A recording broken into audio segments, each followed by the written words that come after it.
ज्ञान यज्ञ स्मृतो बुधे श्रीमद्भागवतालाप सौतु गीता शुकादिभि। नारद जी सुनिए, ज्ञान यज्ञ को ही सत्कर्म कहा गया है और वह ज्ञान यज्ञ है श्रीमद् भागवत का पारायण,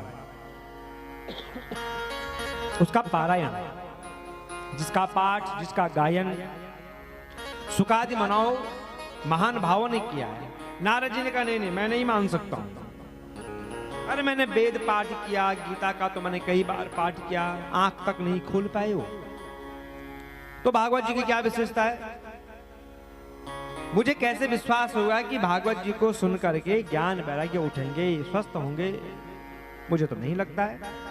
तो सनकादिक वेदोपनिषदाम सारा जाता भागवती कथा अत्युत्तमा ततो भाति पृथक भूता फलाकृति। नारद जी सुनिए, श्रीमद् भागवत महापुराण की कथा वेद और उपनिषदों के सार से बनी है।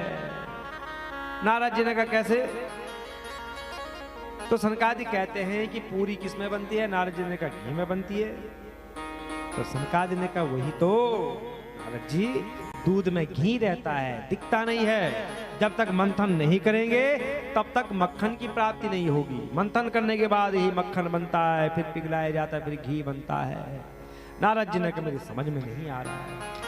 तो फिर समझाते हैं, इक्षुणामपि मध्यांतम शर्करा व्याप्य तिष्ठति पृथक भूता च सामिष्टा तथा भागवती कथा। नारद जी, गन्ने में खांड व्याप्त है और गन्ने के रस से ही खांड बनता है, जिससे मिठाई बनती है।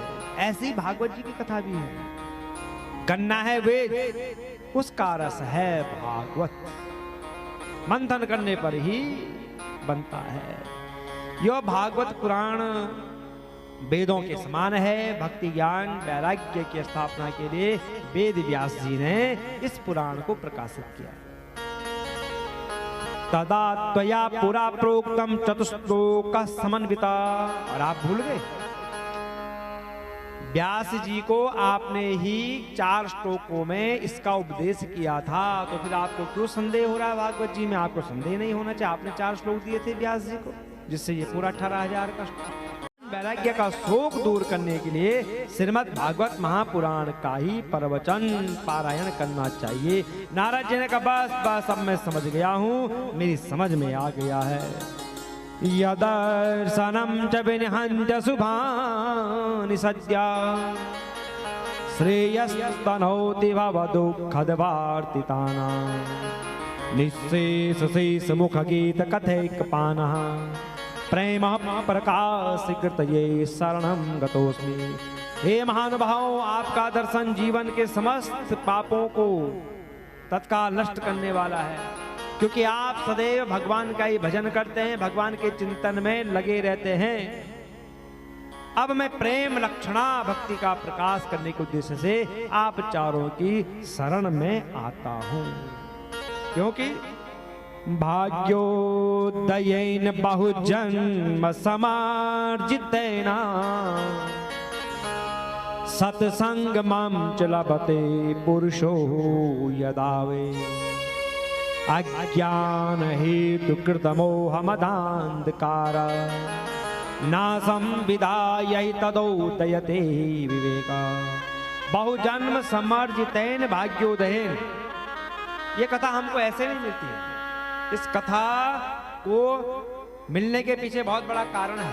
क्या कारण है? जब जीव के 1 जन्म नहीं, 2 जन्म नहीं, जन्म जन्मांतरों के जब पुण्य एकत्रित होते हैं, तब जाकर के क्या मिलता है? सत्संग मिलता है, विवेक उदय होता है। जब जन्मांतरों के अर्जित पुण्यों का उदय होता है, तब जाकर के सत्संग मम च लभते, तब जो है कि सत्संग मिलता है, भगवान की कथा मिलती है। और जहां भगवान की कथा मिलती है तो फिर क्या होता है? उदयते विवेका, विवेक का उदय होता है। हमारे भीतर का जो अज्ञान रूपी अंधकार है वो दूर हो जाता है।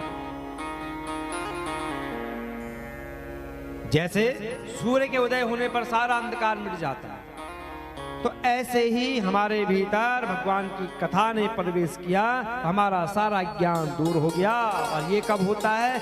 जब हम सत्संग करते हैं, जब हम सत्संग सुनते हैं, क्योंकि बिना सत्संग के विवेक नहीं आता है।